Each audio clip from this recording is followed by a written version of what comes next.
X gon' give it to ya. He gon' give it to you. X gon' give it to ya. He gon' give it to you. X gon' give it to you. He gon' give it to you. X gon' give it to you. He gon' give it. The MindMeld podcast with Dave Perry. And I am sitting here with my good friend and partner in podcast infamy, Ryan. Hello, hello. Is that good? Is that hitting the spot? You just black cherry. That was like a truly commercial right there. Yeah. He took If you one had cameras, sip, he was like in the moment, and then he took one sip and he looked at the can like, damn, I have arrived in flavor country. like I could die now. Probably. I mean, we are going to die. If there's one thing I know about science is we are all going to die. Anyway, so I was doing this show, Friends in Austin, with a partner and friend. And are you looking for something over there on the side of the couch? The leg thing. The leg thing. You know. Oh, the like recliner thing? Yeah. But then that would limit my ability to recline. I'm your guest. Future episodes of this will be filmed like previous episodes on the other podcast that I was on. But this one is an audio exclusive. And what we're going to do is we're going to paint a picture with words in terms of where we're at. So let me backtrack. I was a part of Friends in Austin. It was fun while it lasted. I think we were overly ambitious in terms of how the juxtaposition of our two approaches to the positioning next to each other. juxtaposition. Sorry, that was on my word of the day last year, so I forgot about it. Because I like using other words. Yeah, you know, like adjacent.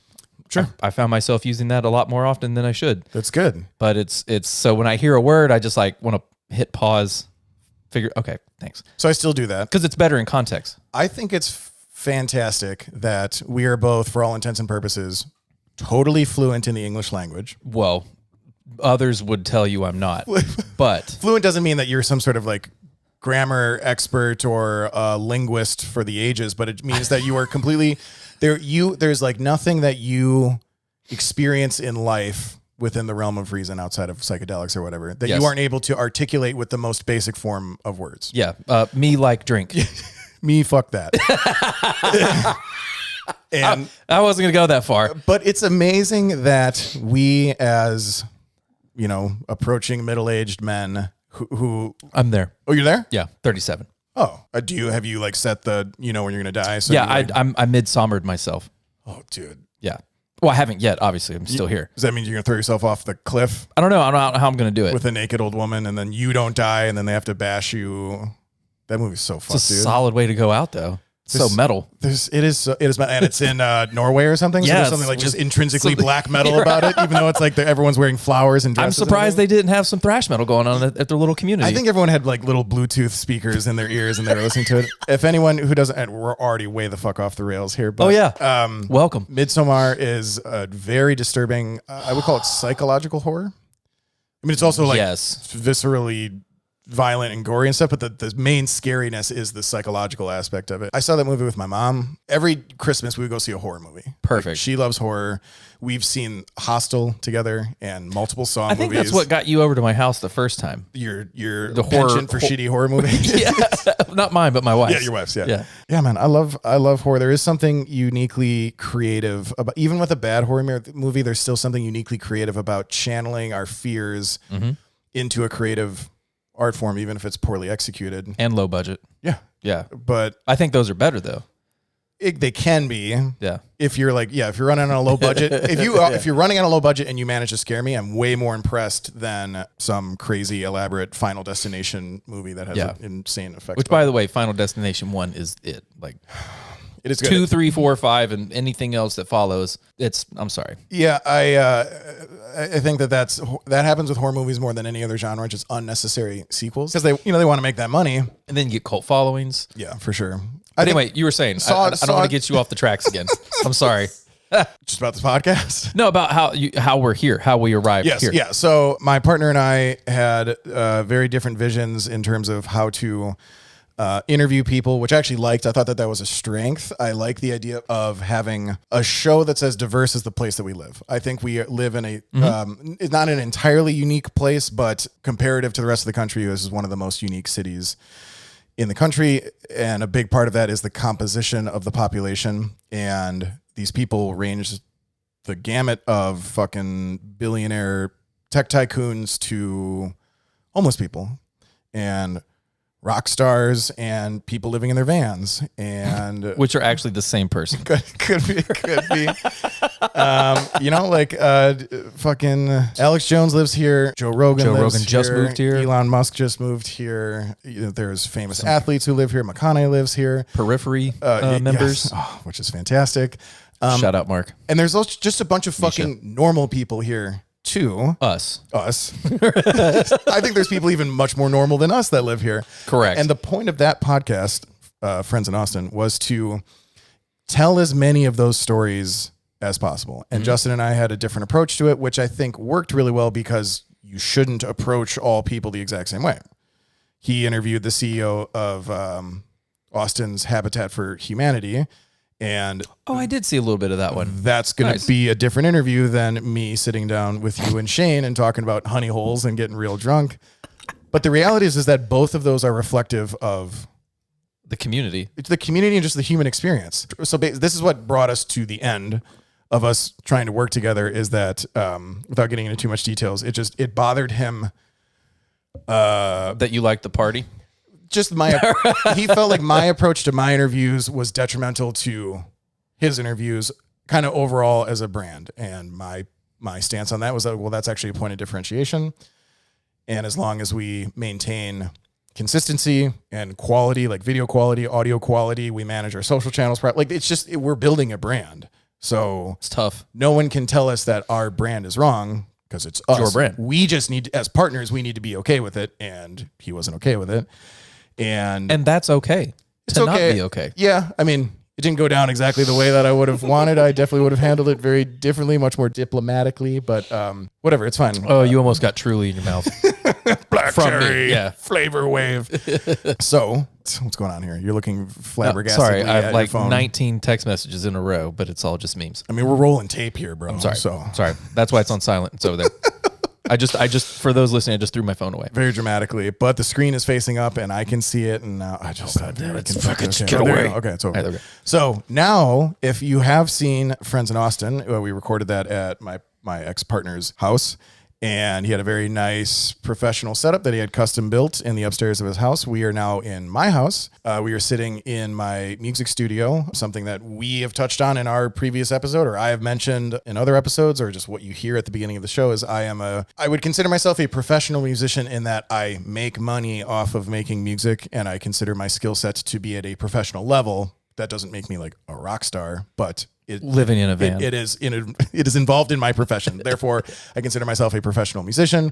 We are sitting in my studio right now. I have retrofitted a few different things. I have 2 lovely, cushy leather couches that we're kind of just sinking into very comfortably right now. I've already gone an inch in. I'm looking at Ryan. Ryan is not a short man. He's not a tall man, but right now there is kind of a kid vibe to him where he's sitting and his feet aren't touching the ground. It's kind of adorable. I'll be honest with you. I'm having so much fun. Thanks, Mr. Perry. Can I have another drink? Don't tell anyone. Yeah. So we are in my studio. I'm sorry for the people listening. This is going to be a fucking wreck. It's going to be great. This is going to be great. This is great. This will be in the Library of Congress.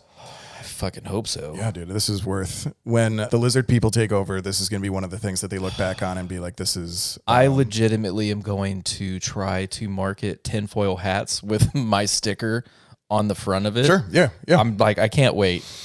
Just to like, I've been waiting to find something to like market for fun. Sure. Why not tinfoil hats? My actual real big boy job is I own and run an ad agency, and I've worked on Guitars for Vets, which is this amazing veteran program that helps veterans with PTSD through this fantastic musical program. I've sat in these. That's cool. It's the like guitar equivalent of a drum circle, and these are men and women who have served their country and seen horrific things and have seen their friends. Craziest stat that came out of that, and it didn't come out of that, but just from my experience of this, is learning that more veterans have killed themselves. American veterans are dead from suicide than combat deaths of all of our wars combined. Correct. 22 a day. That was the last average. I haven't checked on it lately, but That is profoundly sad. It's insane because I'm a veteran. Yeah. I was in the Marine Corps 0106. I did the Battle for Baghdad in 2003. Actually, our unit was one of the first units to actually cross into Iraqi territory. So Did you know that at the time? no, we found out everything years down the road once they did all the after action reports and all that. But I will say at the time I honestly did not know what it was all about. I was just like what 9/11 and you being oh no there no and no no. everything? I mean I understood because I was in boot camp on 9/11. Week 8 rifle range, freaked out, and then fast forward from that time frame to when we deployed. I just didn't understand the severity of what was happening because it's always hindsight. Yeah. Now we should have never gone there.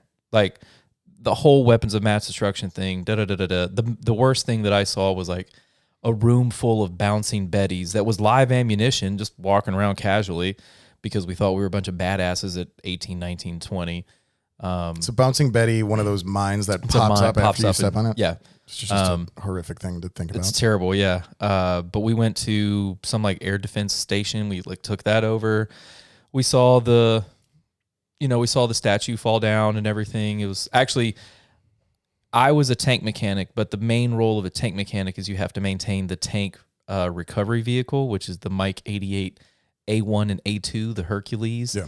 That thing is a mechanical monster. Very limited electrical. It's all just hydraulics and steel. And it can tow, 2 tanks. It can cherry pick the engine and everything, but that's what they use to take down the statue of Saddam. Baghdad. So that's pretty cool that, I was, what's the word I'm looking for? The machine that took that down, I know how to fix or used to. Not anymore. That's fantastic. But again, I don't ever think we should have gone there. But out of that has, fostered my success through my careers because without the Marine Corps, I wouldn't have done contracting. Without contracting, I wouldn't have met my wife. Without my wife moving here, I would have never gone to work at Kia. Without going to Kia, I would have never moved to Austin and started, I can see my progress through time. I don't have any PTSD that I know of. I don't think there actually is a test that you could take. And, I could be wrong. But then again, I've never really looked into it. This is part of the problem, getting back to the Guitars for Vets thing, is that everything I say from this point forward is not meant to diminish anything that these men and women go through. But the way that if the guy next to you in Battle for Baghdad, if he had his legs blown off, you guys saw the exact same thing, were forced to do things that you never want to remember or whatever. Yeah. But he's coming back with something that I can look at the body and be like, you suffered. I see your injury. PTSD is not, it's an internal thing. And the fact that it's not something that is has marred your physical body. Right. It gets treated, it gets ignored. Yeah. Cause it's like you said, the guy that gets his legs blown off, that's a tangible thing. Yeah. The PTSD, the best friend of the guy with the blown off legs. It's crazy. I've seen it. He actually is more affected than the guy that had the physical trauma. Yeah. Because now he can't go play football with his friend. He can't, he has to push him around a wheelchair. It's like all this new responsibility of being this guy's friend.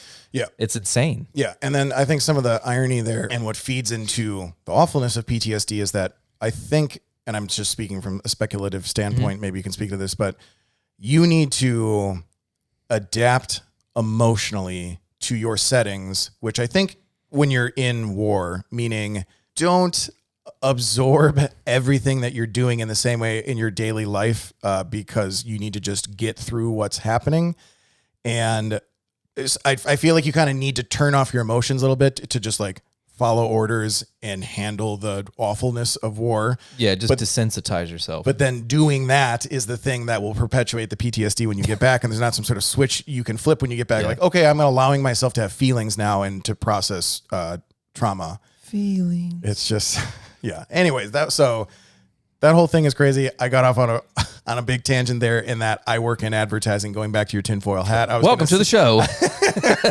I was going to say that you need a point of differentiation is important because there's other tinfoil hats out there. And the thing that I would suggest to you for selling it is you need to find a stat or a perk of your product that you can tout that actually means nothing. And the first thing that comes to my mind is how, I don't remember exactly what brought up in the first place, but like all of these shitty, horrible foods like donuts and Doritos and Faggo and everything proudly touted 0 grams of trans fat.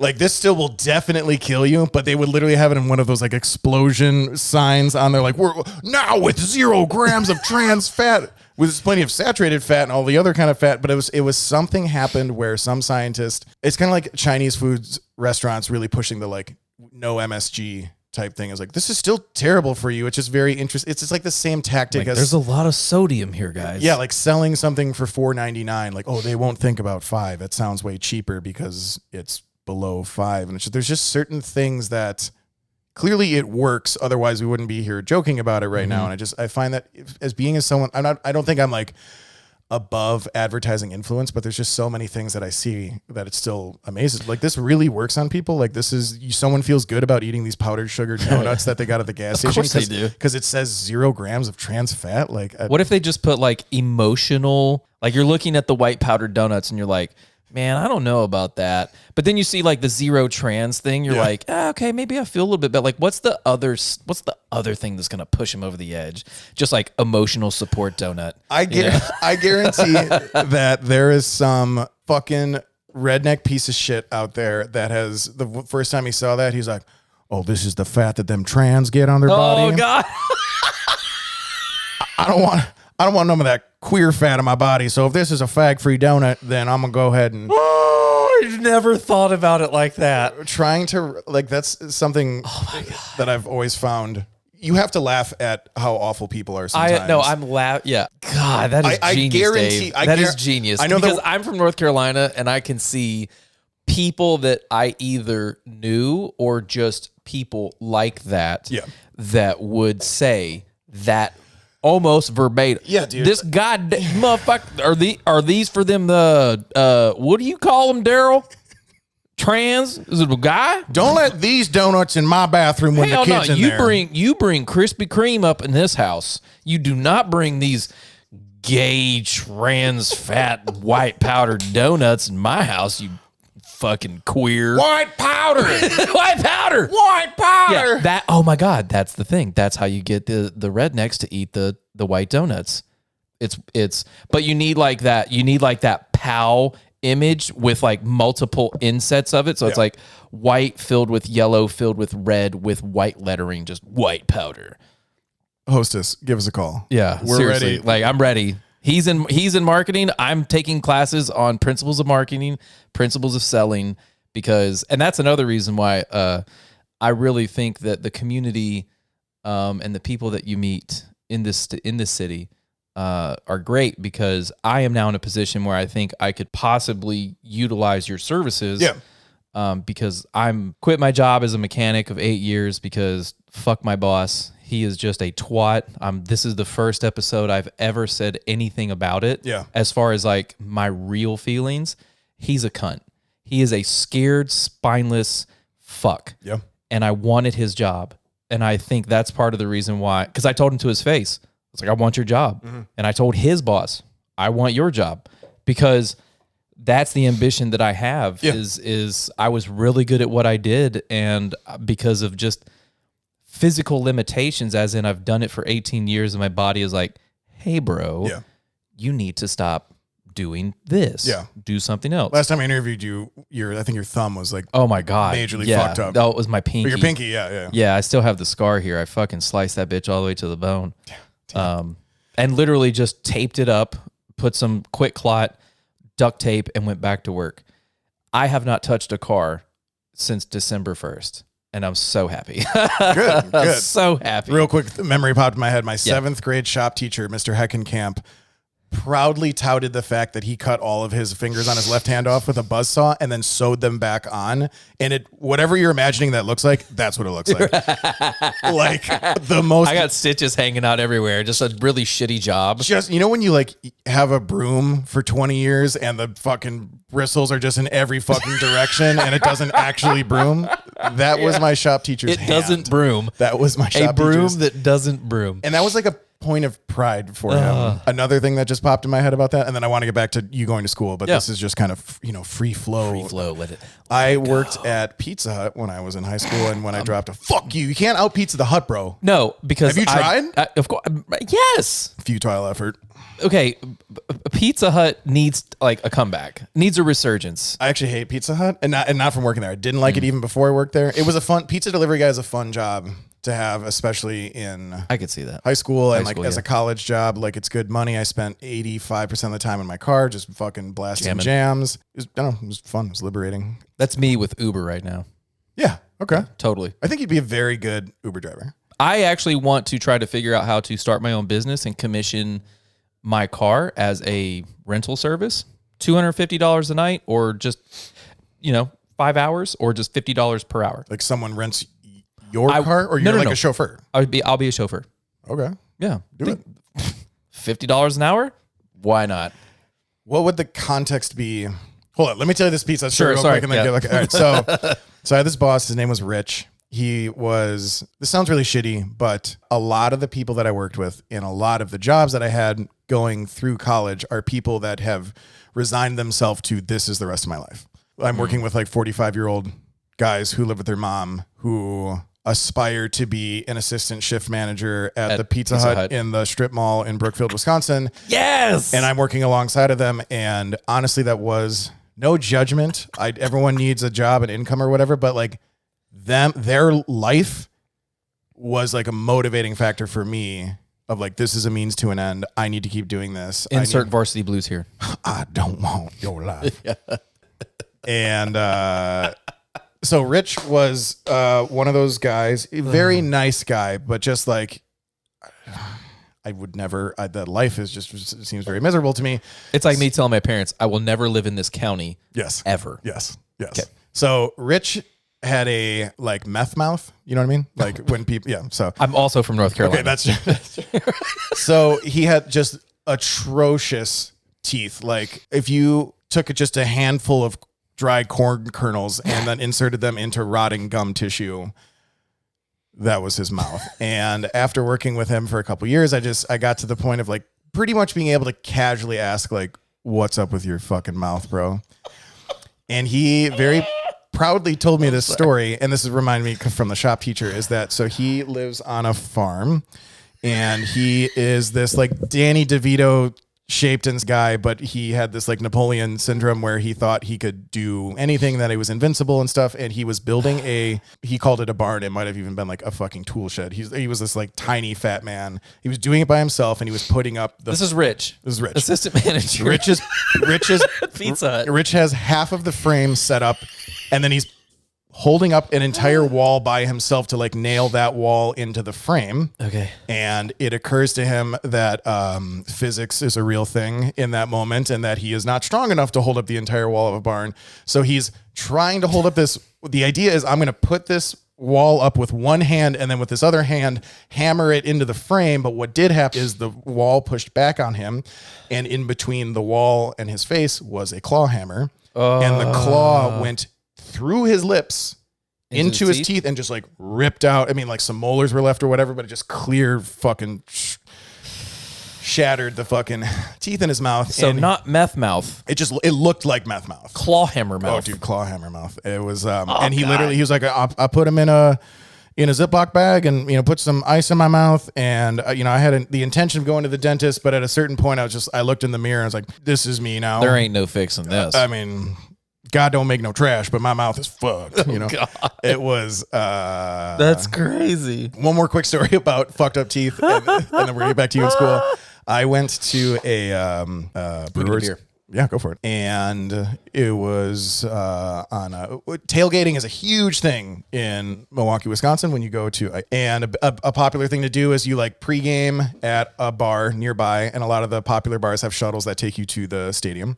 Oh, really? Yeah, it's awesome. And then you can most stadiums don't have this either by law or just by sheer lack of land. Like the Cubs stadium's in the middle of Chicago. You can't have a 12-acre parking lot where people can pregame for 4 hours before the game and play bags and barbecue. It's in the middle of bags and what? Cornhole? Barbecue. Yeah. Well, yes. Cornhole, ladder golf, all kinds of good stuff. Ladder golf? Yeah, where it's like you have like 3 kind of like ladder shaped things. They have 3 rungs. 2 balls with a string. Yeah. We have that at my house. What do you call that?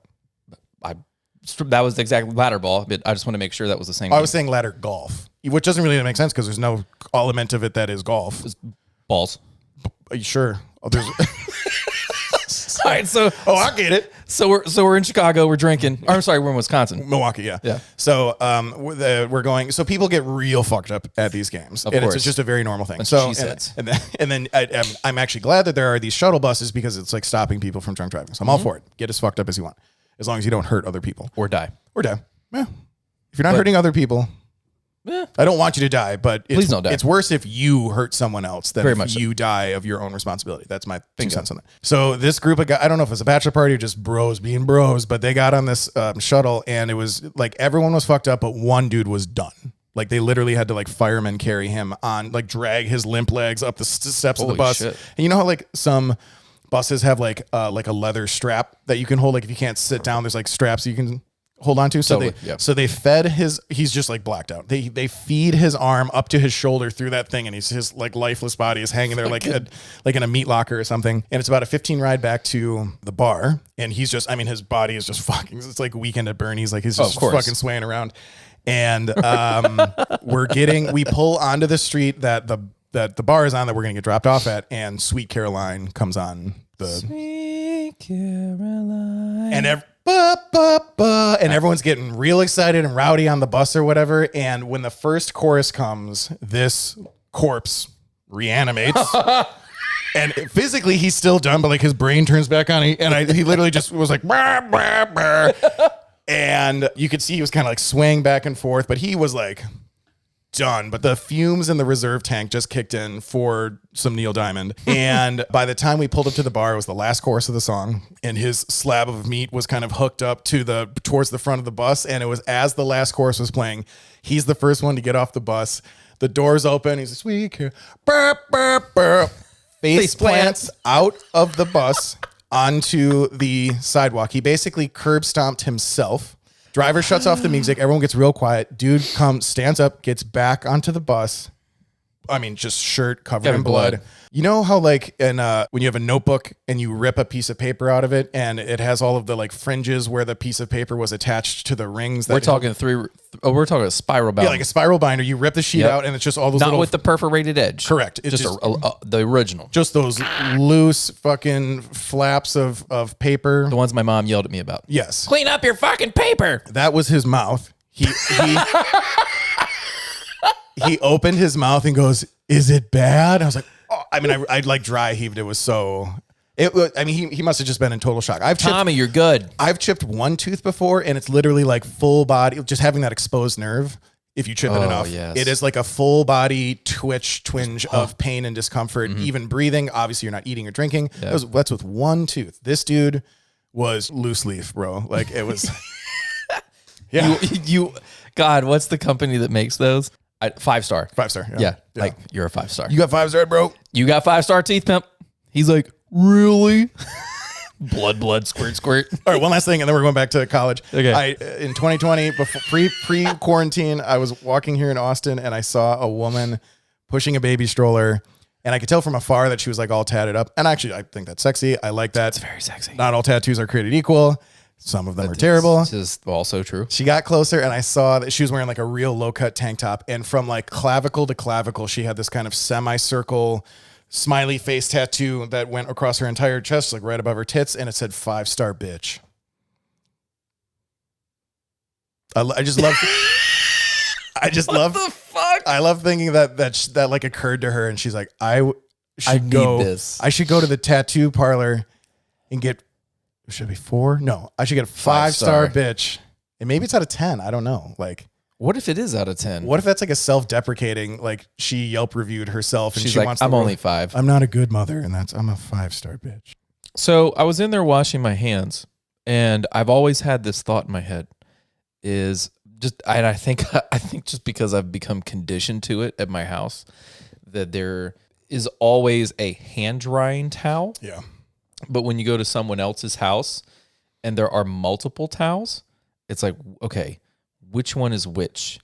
And I try to think about whenever I take a shower and use my towel, like the parts of the towel that I use to dry, like, okay, this is my head, this is my leg, whatever. So Your balls, you have a balls section. For I do. Yeah. I mean, they're obviously, those air dry. So you just washed your hands and you were trying to avoid. I was like, I'm going for the corner, dried my balls. but I know that I use the corner sometimes, like because it's easy, Sure. But anyway, so I appreciate you being my guinea pig for this, me getting this set up for the first time here. I'll take, there's Totally things I'm down. learning. I need to have a garbage can in here. There's a little like towel ring next to the sink that you use. And there's usually actually a hand towel there. It's in the dryer. I just didn't, it's dried. It's just because this is a nice house. And the reason that I was asking questions about, do you rent, do you own, getting back to the schooling, is that's what I'm, quit my job. Now I'm going to real estate. And how did you land on that? Guidance counselor? No, I wanted that. Well, actually, I did sit down with an ACC, an Austin Community College advisor, and pitch them 3 different ideas. It was in my head. I was like, these are 3 different podcasts. It's so crazy how I correlate what I do as a hobby in conjunction with what I do in real life. Well, I think specifically because of the type of podcast that we both like to not only do but consume. Mm-hmm. Some of there are podcasts that are like strictly comedy. There's stuff that's just like historical fiction, stuff like that. Like our style of podcasting it is a reflection of life, other people's life, our own lives, or whatever. So I think that's a totally normal thing for you to be doing. When something occurs, you're like, how would this? It's literally just like a part of processing. I think that's healthy. I think it's good. Yeah. How would I consume this? If I were listening to it. Yeah. But yeah, so I mean, we talked and over the past couple years, I've had people tell me like, Ryan, you need to be in direct sales. You're a good people person. You're conversational. I agree with all that. You're bubbly. Couple people or Chris tells me, he's like, someone told me you are the embodiment of a golden retriever, and I was like, that's cool, okay, because I wouldn't say that. it's just, I think it just goes to like my happy-go-lucky nature, and Sure. He mentioned like the willingness to please, and he didn't mean it like in a bad way. I totally understand, because I am in the business of making people that I interact with happy, because like a male prostitute, or sure, 2020, it's sure. COVID, so but no, like this right here, like I want you to be successful in this endeavor because you are using the same gear that I'm using, and what's great about this is that the gear that brought us together is also the gear that helped me find you. Sure, and the gear, like it's just it's so crazy. Yeah, there's something really cool about that for sure. Well, once we talked, people were like, Ryan, it's real estate. It's fucking real estate, dude. The more that I thought about it, I had this idea where it was just like, this makes too much sense, so it can't be right. Right. Because in the Marine Corps, if it makes sense, it's definitely not right. Like, we're going to do things the hard way. But literally, like I said, in hindsight, they were just teaching us lessons and, how to be punctual and how to, clean up the shop right. And all, but at the time you're like, why the fuck is he telling me to scrub this with a toothbrush? Right. But so it's interesting to watch the whole thing happen. But yeah, real estate, I'm taking 7 courses, all online, but 3 of the 7 are actually, quote unquote, in person, where I have to Zoom in or Google Meetup or whatever. And during normal circumstances, would those be on the campus or? Correct. Okay. Yeah. Okay. So I would actually be in person if we didn't have this virus going on. But allegedly. The alleged Wuhan hoax. Yeah. Which, since the last time you and I talked, I have fought COVID. So we will talk about that. But I'm going to the hospital after this. No, I'm part of the Moderna trial, so we're good. And you saw a very official text message that said I'm negative. So I'll trust it. And it's a screenshot of a text message. So how could you not implicitly believe that is? That's how I live my life, bro. Medical fact. I live my life off of screen shares and headlines. Okay. So you 7 class. That sounds like a lot. 18 hours. Yeah. One semester. Yeah, dude. That is a lot. What is that credits wise? or do they not do credit? I don't know. No, they do. They because actually my professors were breaking it down like X amount of hours equals credits. Yeah. So it's 180 hours. Yeah, 180 hours to get your or credit. You know what? I don't care. Whatever. I'm gonna fuck all this up. Sure. Actually, I just did. So I'm an honorary member of a fraternity, Theta Delta Chi. Okay. And the reason is because I literally just how like the guy that I am now is the guy that I was back then. And well, a little bit more open-minded and whatnot. But as far as like 2000, like from 25 to current, I'm pretty much the same dude. I've tweaked a couple things here or there. Yeah. But I would just go and hang out with the guys. And I actually, just thinking about, my path through life is I got out of the Marine Corps, which is something that was a complete shock to my system as a 17, 18-year-old kid from the middle of North Carolina to this, hell yeah, you're dead. It's not. I mean, it's not normal life in any way, shape, or form. And then to go from 5 years of that to nothing, just instantly, just no more of that. Yeah. And go back to my podunk town. Hashtag Montgomery County, MoCo as they call it. MoCo, goddamn MoCo. But when I started hanging out with these guys, like I felt that brotherhood. Stuck with them for years and years and years. These guys, who are you talking about? All my fraternity brothers. Well, there's like a selective group, the classes. Okay. So there's like I'm 37. The guys I was hanging out with, or currently am friends with, and will forever be as long as they're not racist. Because we've had a few. Sure. But no, they're like 34, 32. So they're a little bit younger than I am. But their class, about 10 or 12 of them, all were in the same class and, within a year or two of each other. Yeah. But it's just, fuck, I forgot where I was going. I looked at the roadcaster and just blanked. But you're this honorary. Oh, yeah, the honorary member. Yeah. So they just inducted me based off of merits, essentially. Cool. And I was talking to them as of late, and they were like, yeah, class is tough, bro. Why do you think it took me 7 years? He's like, my buddy's like, you're trying to do all this shit in one semester? Are you kidding me? And then I got to thinking about it, and I was like, well, there's 7 days in a week. If I really, really want this, I will commit 4 to 6, 8 hours. Yeah. Because I don't have a job anymore. Yep.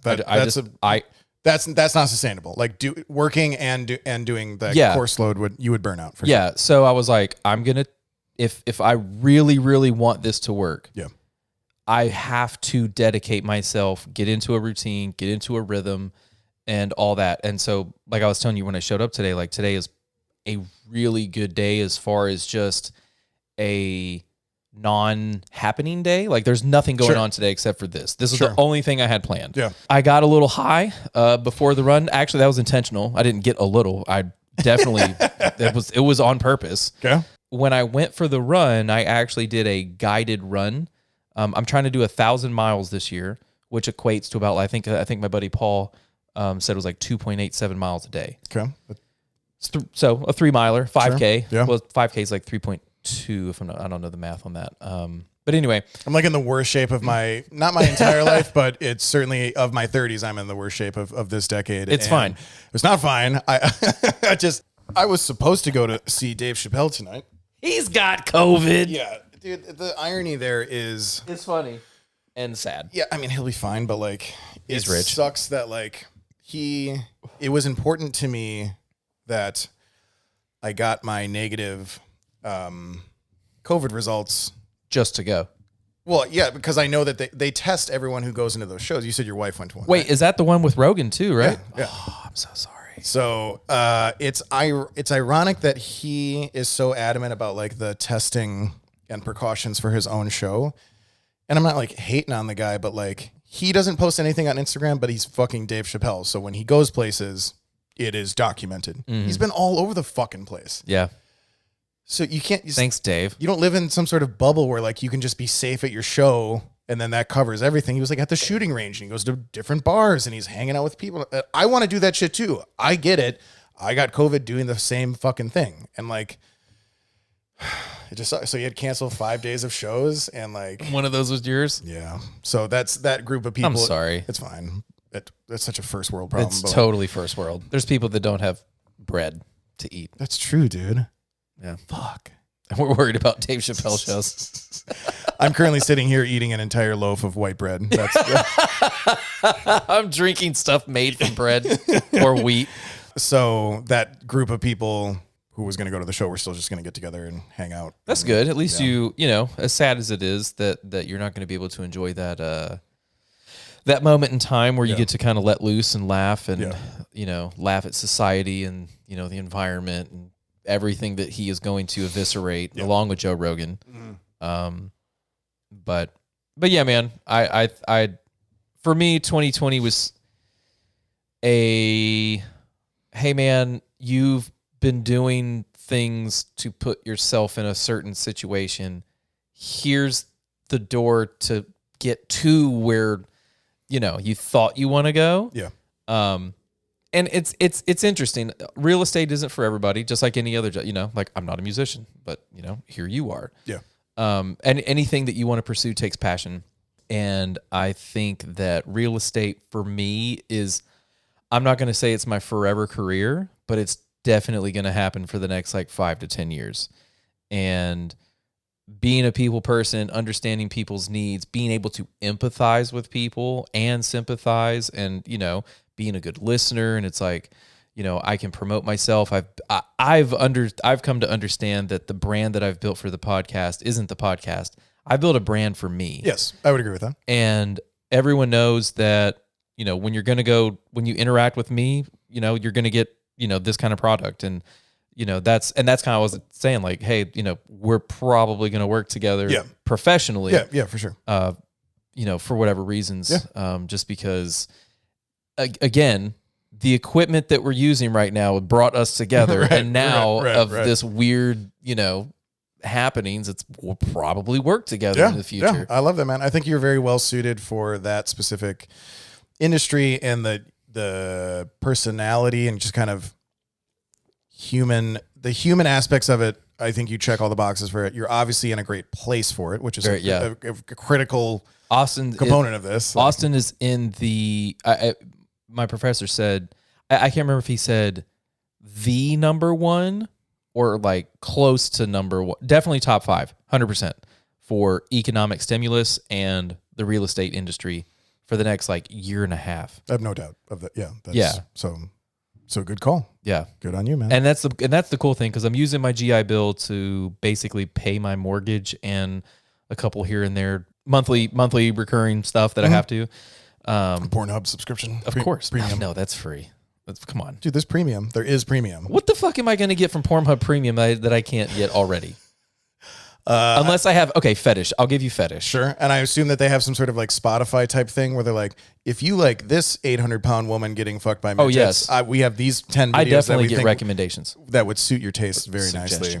They have professional erotic curators in the back end that are 100%. feeding you what you want. I mean, even Taylor on our, who's on my team, he does content moderation for Facebook. Oh, really? Yeah, and I was like, because I went over to his house one day to do a podcast or some editing or something, and I was like, so is this where the magic happens? He was like, oh no, they make me come to work because they don't want anybody in my house exposed to what I'm watching. Sure.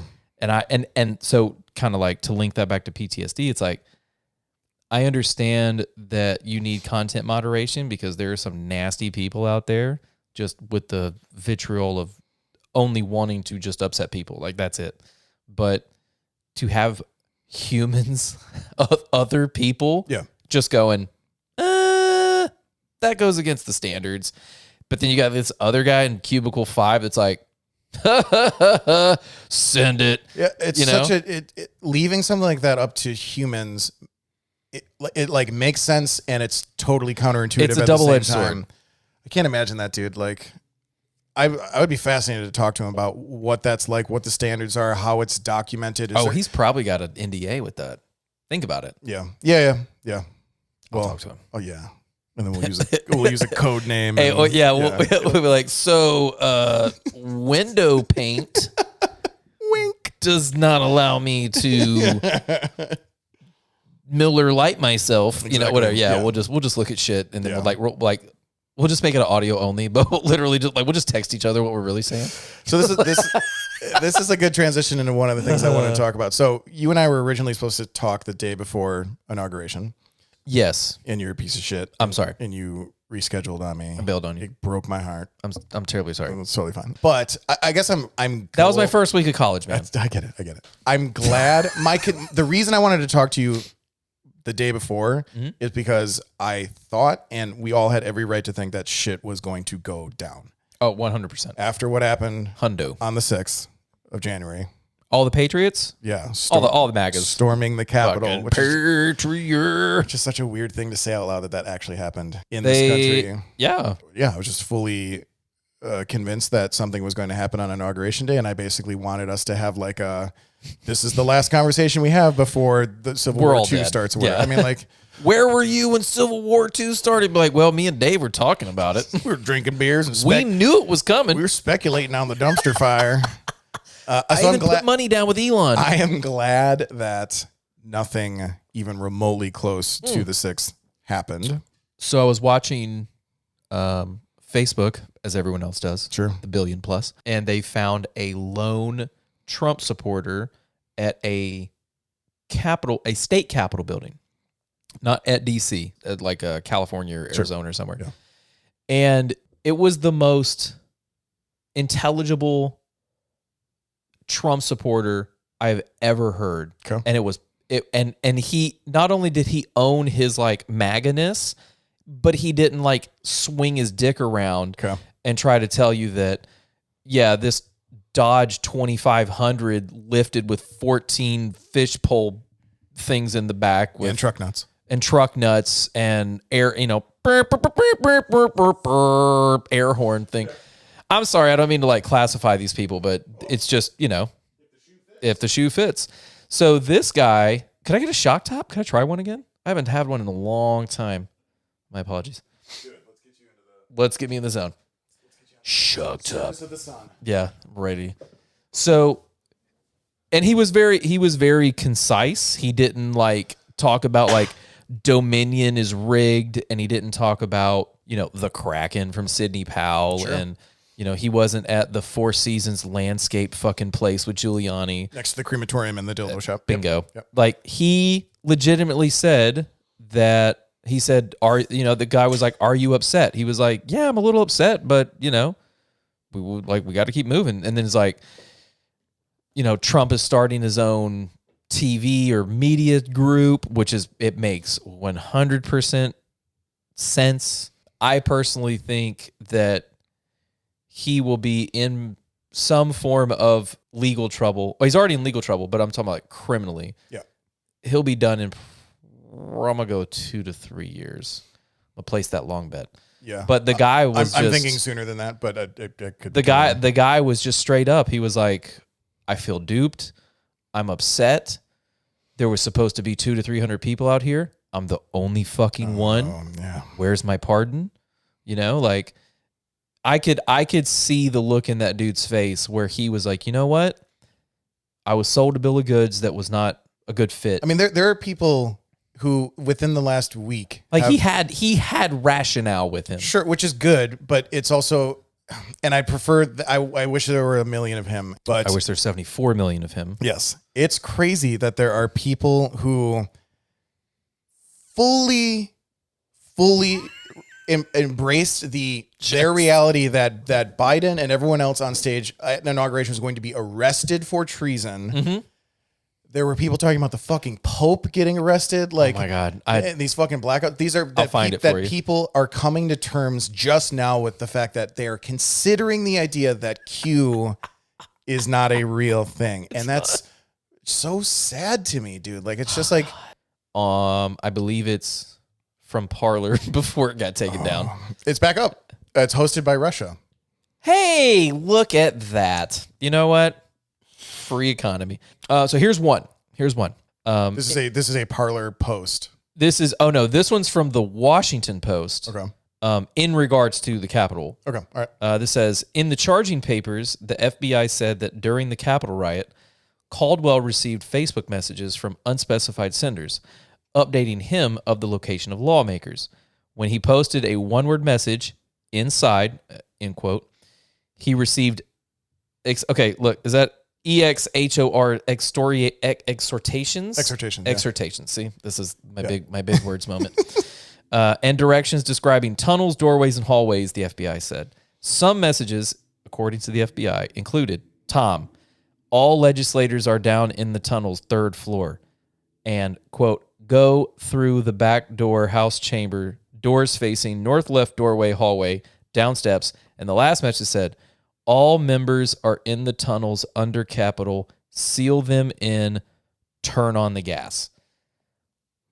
They like that's. Do you think that turn on the gas like Auschwitz? Like that's the first thing that comes to me. That is the first thing that comes to me. That can also just mean like floor it, go, yeah, go. Yeah. But either way, it still has awful implications. Yeah, it's like go get all the lawmakers or just gas them all. Like I've got to find this article where it was just like the guy was like, don't worry, this is the plan. Trump is actually in control right now. But what they're doing is they're just letting the ruse of Biden taking over. He's going to be locked up here pretty soon. I can't fucking find it. I give up on social media. It's okay. But anyway, it was this. You want to talk about deep state?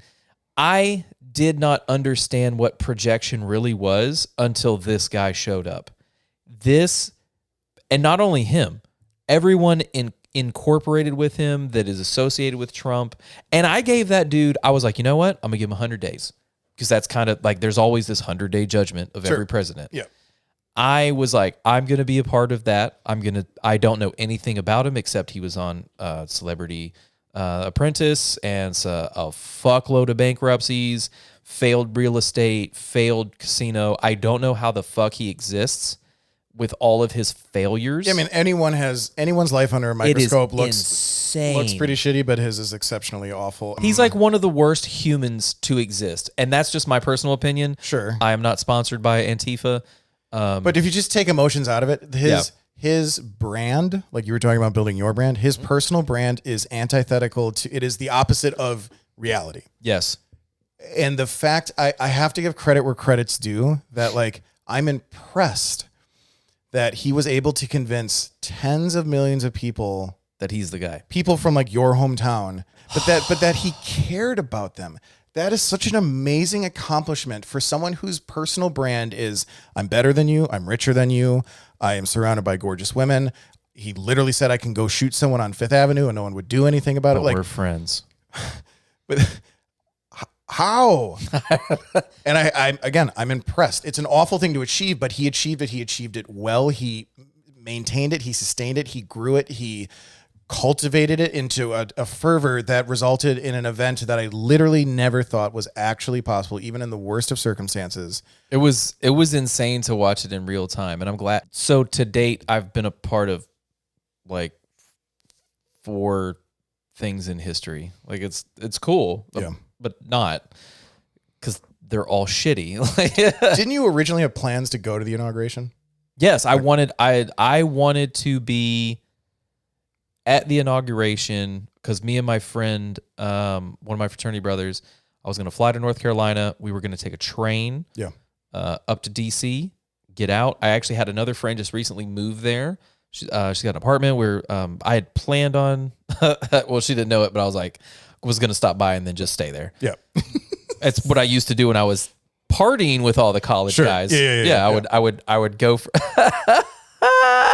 I would literally, because the place that I lived had 5 dudes. Our rent was each $250 a month.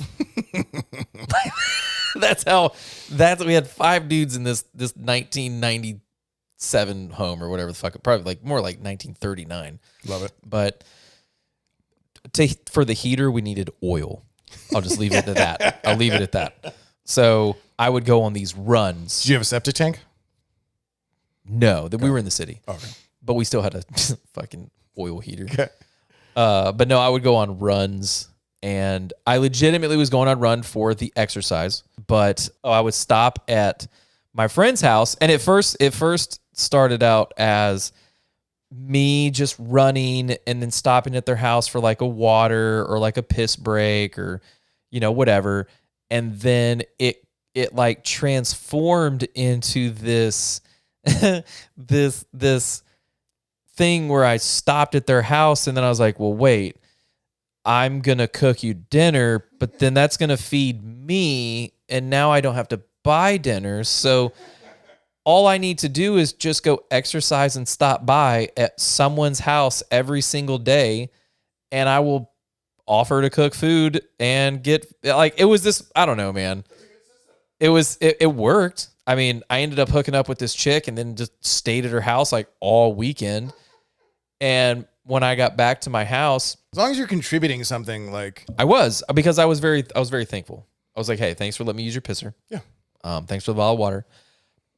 If you want, I can cook some food and I can fuck you. and presumably she said yes. She said yes. Okay. It was good. I still remember this, I've been married for 12, 10, 11, 12 years. And I still think that it's healthy and I'm not even sure how the fuck we got to where we're at right now, but it's okay. She was a vegan. She smoked weed. She was in college. Like all these boxes. Checking these boxes, yeah. That's the thing. I had never checked any of those boxes. Okay. And so like I'm standing here like she's 5'10", I'm 5'8", and do you like that? Of course. Why wouldn't you? You like that she's taller than you? Well, I mean, it's only 2 inches. I'm not. I don't mind it. Okay. Yeah, some guys are like, hell no. Oh, for sure. Many guys, yes. No. Yeah. Okay. Good. Long legs. Good. Good. Tan long. Me personally, I'm not for that because I'm 6'3". I don't just the Are idea. you really? Yeah. I slouch. I'm Lithuanian. I come from big people. I'm Armenian, Nice. I think. They just had this thing. I just had a bunch of stereotypical awful shit pop in my head that you should be in. You should be in like a tracksuit with a.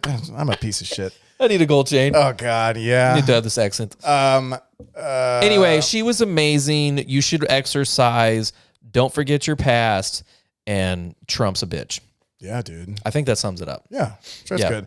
The reason I brought again, we do tangents. That Who is cares? our fucking. I listen back to my podcast. And I'm Yeah. like, how the fuck did I get here? I listen to it in real time, and still, it's wherever your brain is going to take you. Sure. Yeah, this is what sparked it. Yeah, This is how he got here. that was something that bothered my partner. Where Who cares what car you're riding in? That bothered you got there. That bothered my partner where he's like, you need to have an itinerary and you need to like ask those questions and stick to it. And I was like, I'm not hiring this person. Bullet points. I am giving them an opportunity to share maybe things they've never shared before, and that by definition, just in the nature of itself, doesn't have structure. So whatever, it's fine. Yeah, how are you going to structure? Hey, Ryan, tell me about that time you woke up in a magical sexual realm. Yeah, this 9/11 story you're telling me. Can you just like wrap it up? Yeah, you know, right. like if you can like, just give me the elevator pitch of you serving in the fucking army. You and your school thing. That's real. I guess. Okay, we'll talk. Can we about just it. check in when you're done with school? And I don't want the like. Yeah. You got A's and B's. Yeah. Did you pass? Neat. All right. Good job. So we're Facebook friends. We have, I think, very similar And friends in real life. and in real life, but I think we have very similar political alignments. I'm sure there's things we disagree on, but in general, I think we're For the most part, For the yeah. most part, yeah. Yeah. And I actually prefer to have. I don't like the idea of having echo chamber. I'm not like opposed to it, but like I would prefer to communicate with people that have some degree of cognitive difference from me in terms of just like it always breeds good conversation of course. as long as it can be respectful. So in the last 3 weeks of you being on social media, which I know you're pretty active, I'm pretty active. What is the number one thing that you're seeing either post wise, like original post wise, or conversation / debate wise? And what is the number one thing that's annoying you about the social media discourse right now? I know. It is calling the kettle black theory. It is shoe on the other foot. It is the call for unity from the party that caused the trouble. It is. I actually, I'm happy that my newsfeed algorithm has switched up too, because I really shit on this past administration because they needed to be shit on, like, some Bukkake video. Yeah. Like they needed that. Like, I'm sorry, do you watch Bukkake videos with shit? The cum is kind of I know. their, I'm sorry. It was a cum's bad. kind It of was their a, thing. It was a bad. It was a bad analogy. It's dick. It's like I dick was thinking. shit. I was thinking about Two Girls, One Cup, and then just Bukkake, and it blended. Sure. But that's just me on a Tuesday. Yeah.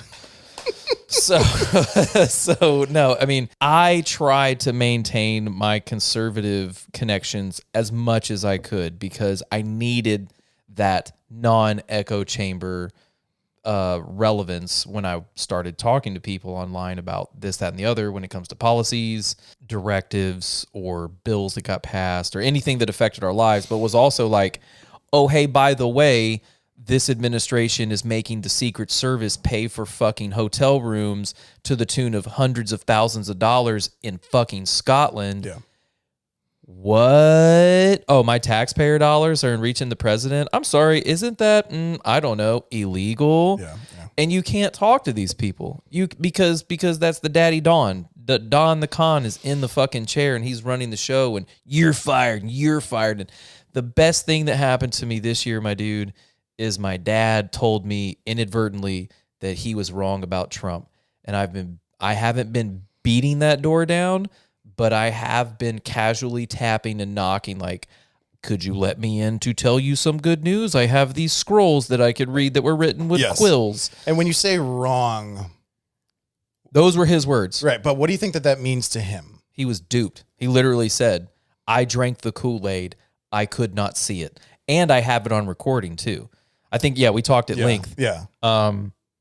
So just to catch you up, my dad, again, I'm from North Carolina, conservative state. They're still there. They are still there. They've never moved. Yeah. Again, when I told my parents, I'm not living in this county, good old MoCo. Yeah. Because it is such a cesspool of samesies. And until you get outside of the four corners or the outer boundaries of your county to experience other people and other interactions and how other people are living, my dad's faith in things go as far as his hand and nose can smell and touch. Okay. If it doesn't affect him or his family, who cares? And I know, and you know what? I'm not saying that is a 100% terrible, plane of thought, but it's not good for the greater good. Yeah, like a democracy cannot run that. Well, okay. A democracy can run that way, and then it fails miserably. And I think that is what we're experiencing right now. And I will be the first to admit that this is like a bad thing and good thing at the same time. I can accept and acknowledge that there are things that are good for the country and good for most people that either I don't like, agree with, or it doesn't benefit me. Yeah. But accepting that is an integral part of being a part of a democracy. I think that's the big thing, is that the acceptance portion where we, who would usually line up as Democrats, independents, or liberals, we are open to the idea of change and not samesies. Yeah. But when it comes to my dad and my mother, oh my God, my mom. I actually think my mom is wearing the pants when it comes to the political ideology of that family. But he would literally my mom would be like, all right, it's time to vote. What are we doing, Dad? And my grandpa would be like, you're voting for this person, this person, this person. And they'd be like, I think that's cool. I think that's very common on both sides. Oh no, 100%. Yeah. I'm not saying that it doesn't happen for Democrats. Yeah. Because for you to split your ballot means that you're actually doing homework. Sure. Reviewing and understanding the person and the policies that they're trying to achieve. Yeah. Not just red, blue, or whatever. Yeah. I believe that this country should run on ranked choice voting because that is the only way that your count votes 100% regardless of who you voted for. Is that the method where the total number of votes gets calculated and second and third place Correct. starts factoring in, and it's not this binary. Yeah. You're either first or you're last. Because now we have a plurality. Yeah. We don't have a majority. Correct. So whenever these candidates go for their primaries, and I don't know, we'll just say Ted Cruz because we're in Texas and he's a cunt. I'm gonna echo that sentiment. Thank you. He is a cunt. I do not use that word.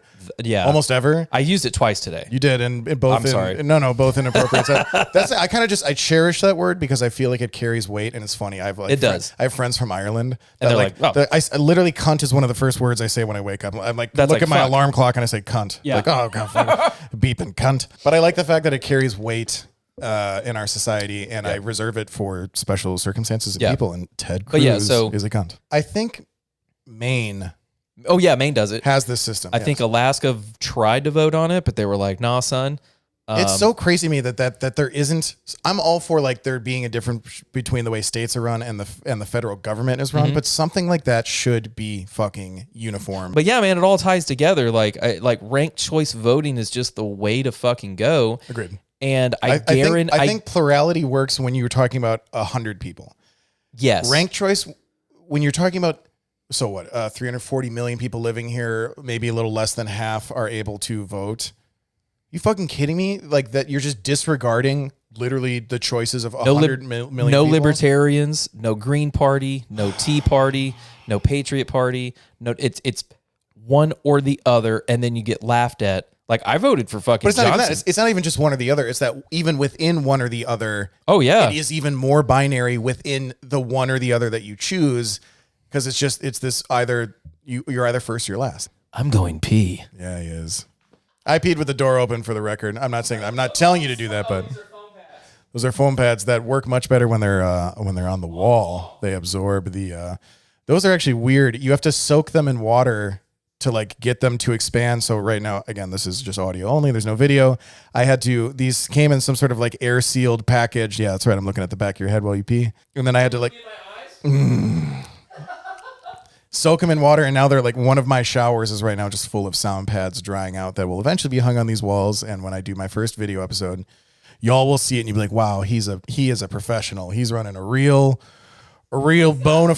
he's got a real bona fide studio going there with the talkie talk. So we're gonna give this about 10 more minutes. But the question I gave you was what is the thing on social media in 2021 that is basically driving you the most nuts? I feel like I'm pretty good at picking my battles. Most of the time, it is not worth anyone's time to like engage in debate in social media. Depending.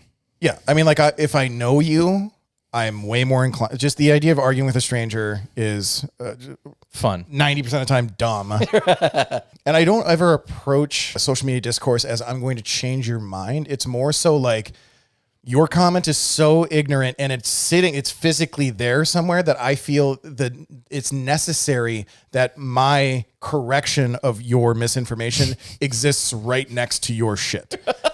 That this is all public record. Like this If is you're all in like, the dictionary for idiot, I would like to be under that definition. dude. So like, so there's two things that are pissing me off. One is, so I love the Foo Fighters. They've been, Dave Grohl is like my musical hero. Foo Fighters is my favorite band. There's other bands that I like more musically, but just looking at an entire career, Foo Fighters is my favorite. Foo Fighters they're a very politically inclined band. They played Obama's inauguration. They have played multiple Democratic conventions. Oh, they did. That's right. And there are all these people so they played the inauguration this year, and their most recent single is Waiting on a War. And They're just released, right? yeah. And I just look in the comment section, and these are all presumably fans because they like the page, but just so much hatred of like, oh, it's so ironic that you're, waiting for a war and Trump avoided war for 4 years and now Biden's going to start one. It's like, what fucking universe did you live in for the last year that you think that the guy who casually threatened nuclear annihilation to agitated countries, who abandoned our Kurd allies at one of the worst times possible, this guy who left peace agreements and shit on treaties and actively pushed away our own allies, let alone agitated and poked the chests of our enemies. Yeah. You think that was a peaceful person, and you think that this guy who is honestly boring in comparison, So good. he's going to start a war? That's honestly what you believe? Like that. So that annoys me. That's some weird, I don't know where that narrative came from that Biden is going to start a war. You all right? As soon as you started talking, it was like swallow, laugh, cough, die. I'm sorry. He's bleeding out of multiple orifices right now. that was rude of me. It's intense. I'm sorry. So the first time I had to do this was when the Duck Dynasty guy got fired for making homophobic slurs and comments when he did an interview in Esquire, and it's been pretty consistent and escalating ever since then. I just want to say this for the people in the back: the First Amendment has nothing to do with anything else other than your government stopping you from expressing yourself. And even with that, it is very nuanced and complicated. It's only 200 and some odd years old. I think the average, I fucking hope the average person knows enough to know that you can't yell bomb on an airplane and fire in a theater. Right? It's frustrating because the First Amendment is a really great thing. It's great. It's very important, and it protects people that I disdain, that I wholeheartedly disagree with, but it still is nuanced in a way that that's an important thing that maintains the balance of what makes America America. In my job in advertising, I find that it really helps to break down complicated examples into simple things to explain the purpose of it. So like with social media advertising, a lot of times the people that I work with or for have a very hard time understanding the role that social media plays. Because at the end of the day, whatever job you have, almost always the purpose of it is to sell your thing, your service, your widget, your whatever. Build the value in the product. Right. So you want on the business end, you want to think that the purpose of your ad is that it will directly convert to selling Cash. the thing. And in the reality, there's something called the purchase funnel, and there is everything from becoming aware of the product in the first place. I'm learning about it. Exactly. And then becoming educated on it. And then it affects your consideration because sometimes you're not even you don't need a car when you start seeing an ad for the new fucking Honda Civic. But 2 years from then, you might need a car. And Honda wants to make sure that they've been top of mind for those last 2 years. Oh, I'll get a used certified. When I explain the role that social media can play, especially when we're talking about a Ducati and not a $5 t-shirt, so which is something that no one's going to see a Facebook post and be like, oh, I bought a bike. It's something that's... Is that Jared? Oh, my ball, right? So the way that I explain it that they usually get is I ask them, when is the last time that you've been driving down the freeway at 70 miles per hour and you drove by a billboard for a local law firm or something, and then you fucking jerked the wheel and did a 90-degree angle turn to get off on the first fucking exit ramp because you saw that billboard and you're like, oh, this is speaking to me. I need this thing now. I feel like we all, on some, even a subconscious level, understand that billboards are just like casual reminders in the background that you like, maybe... hey, I'm here if you get in a tractor trailer accident and one of your family members dies and you get maimed by asbestos at the same time. Yes. I'm here for you. So when it comes to the First Amendment, I love it. It's very easy to look at someone being silenced, and I'm using that in quotes because someone like Trump who gets removed from Twitter, or someone like the Duck Dynasty guy who gets fired from his job for saying things that reflect poorly upon his employer. I'm just, dude, and in any of these kind of scenarios where you have a hard time understanding what's happening with other people, personalize it. Imagine going to your job and then telling your boss in a conversation that has nothing to do with your job that you hate faggots. And you use those words and you work in like a dentist office and then you get fired for that. Would that for 1 second surprise you that at your place of employment, to the person who decides whether or not you work there and signs your checks, in a conversation that you had at work, but what you're talking about has nothing to do with work, you expressed hatred and used racial slurs for an entire group of people, and then you faced consequences for that. Like, I'm fired? You get that, right? What happened? Oh, I get it. So but for these people that are making these First Amendment Sorry, you had claims, a really serious look in your eyes. Like, Ryan, do you get it? But just the amount of people that keep going to this First Amendment is like, you face consequences for what you fucking say. The freedom that you experience is the ability to say it. And then you deal with the fucking consequences of what you say. And one of those consequences will not be the government shutting you up. Oh, they'll let you talk? Everything else is fair fucking game. So if someone disagrees with you, someone judges you, you get removed from a social media platform for constantly violating their terms of service. In addition to the fact that you have influence over people and you have abused that, there was a Supreme Court ruling in the early 1900s that amended the First Amendment, that it was set legal precedents, and the quote is, eloquence sets fire to reason. Ooh. And what that's saying is that if you know who Kenneth Copeland is? Yeah. Okay. For those who don't know, he is a televangelist. He commands a ministry of people who speak in tongues and get COVID-19 blow it away. It's just fuck yeah. So he and I could say the exact same inflammatory, hateful, ignorant thing, but it would be weighed differently by a court because he has a ministry of people. It's part of his identity. It's what he's known for. He has an organization of people who literally just by definition follow what he preaches, and he knows that he can activate people to do his things that Do he his says will. by the nature of the organization itself. I don't. So me saying something crazy that could incite violence is handled very differently than Kenneth Copeland standing in front of his congregation of 5,000 people saying kill blacks or whatever. Yeah. So freedom of speech is not something that is handled equally for every single citizen. There is nuance, and it's so fucking infuriating to see all of these assholes. And I would say the same thing to that.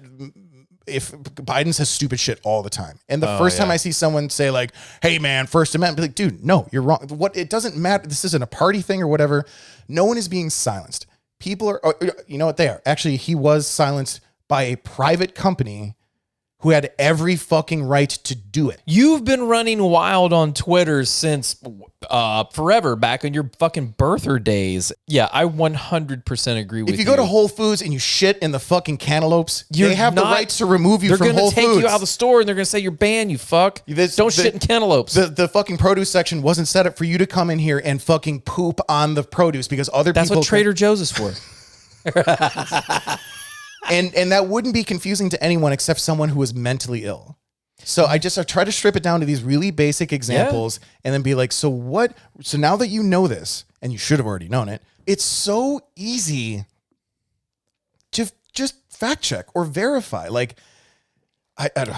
I know what's wrong. I know what's wrong. I know where you're going, and I tell you what's wrong. Okay. And these are we're in the final. We are both on. We're in closing statement. We're in closing statements right now. Closing statements. Okay. Thanks for having me. This was amazing. I'm glad that I got to get this cherry popping on. You did. The audio hymen has been broken in the new studio. I've never actually been able to be a hymen breaker. I was number 2 at best. Really? Yeah. Okay. Well, losing my virginity was also with a fellow virgin, and it was the worst sexual experience of my life. Let's talk about that later, because I've never had a virgin on virgin chat. I'm proud of you for taking these new steps in your life. I know for a fact that I couldn't do what you're doing right now. I know that I would self-sabotage. I know I'm so comfortable in my life right now. I, of course, could improve myself. I could expand my knowledge base. I could be more ambitious. I could have employees. I could be working in an office right now. Like I have kind of found my little niche, my little honey hole, and I comfortably live there. And to actively do something to better my life, like going back to school, I don't think I could do it. So I give you mad props for doing this right now. It is a nightmare, and I'm not religious, but also a blessing in disguise. Sure. My journey over the past year and the current and coming years, I'm extremely excited for. Me too. I'm excited for you and whatever you're getting ready to venture into. Yeah. I applaud you for running your own business for 5 years now. Yeah.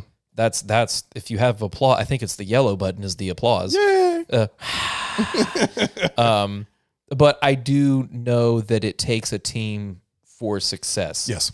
And I think that all of the people that you're going to have on after this is just ultimately going to lead to even more success. You may not make any money from this podcast. Totally possible. If you do, congrats. Thanks. Because I've made $60 in 6 years. To me, this is an enriching experience for me, and it's so good to talk to people. It really is.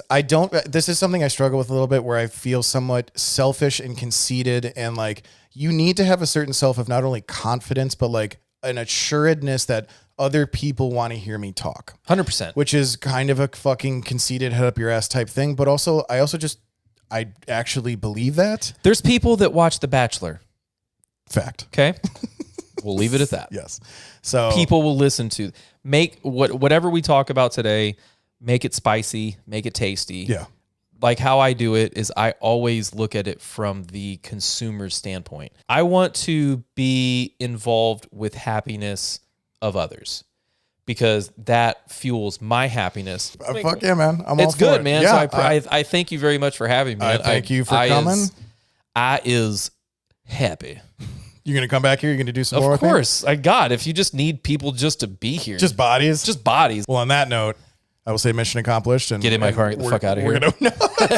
Can only go up from here. Thank you so much for being on the show. Yeah, I love it, man. This Thank is you. This is the MindMeld podcast with Dave Perry. Please like, subscribe. We're going to be video content coming soon. I intend on putting out a whole bunch of shit this year. I'm very motivated about this. I am truly passionate about connecting with people and telling people stories. I actually truly enjoy telling my own stories. I just think it's a fun thing to do. I think I've had crazy life experiences that It's are the best. at the very least are entertaining, if not something that you can like learn from, or at least feel better about yourself. Like, oh fuck, I'm glad I'm not that guy. I'm not him. And I'm happy to share that, dude, because I have felt that way about other people. It's a part of the human experience and the journey that we're all on, and we can all learn from each other. And this is part of being in a fucking society and a democracy.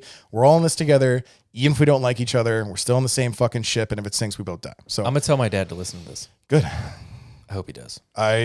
If he does listen to it, I haven't talked to my dad in 6 years. I think he's kind of a piece of shit. Politics was one of the things that drove us apart, and I'm happy that you guys. It warms my heart to know that there's some bridging going on. For me, there's this kind of rekindling and rebuilding with my dad. Like we used to go like trout fishing all the time and go to the beach and all this other shit.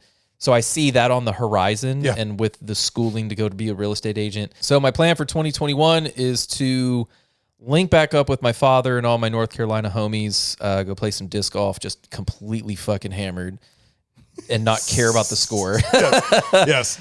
Go trout fishing with my dad, go to the beach with my mom, and then do something interesting with my family that we haven't done before, whether it be like, I don't know, Colorado or whatever. Yeah. But it's just... Well, it's a wonderful goal, and I hope you achieve it. And I wish the best for you, man. Thanks, Wish dude. the best for you. It's good to see all of this like happening, and It's a work in progress, like, but it I is want to happening. take that home with me.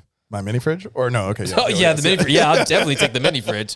Okay, we've attempted to wrap this up 10 times now. I'm wrapping it up. No, it's Ryan has attempted to, and you're Okay. just like nailing the coffee. All right, you're my brother. I appreciate you being Shut on your this. fucking mouth. I'll talk to you again soon. Okay. All right, thanks. Bye.